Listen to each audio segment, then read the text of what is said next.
had never believed in myths until he found the sword.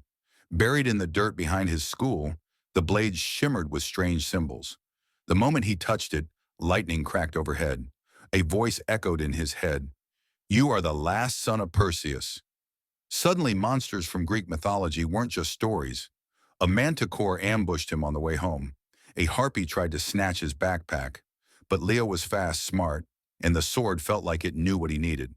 With help from a sarcastic satyr named Nikos and a girl claiming to be Athena's descendant, Leo learned he had 1 week to stop a titan from rising again.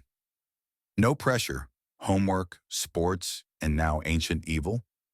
Leo grinned as he tightened his grip on the sword. Bring it on!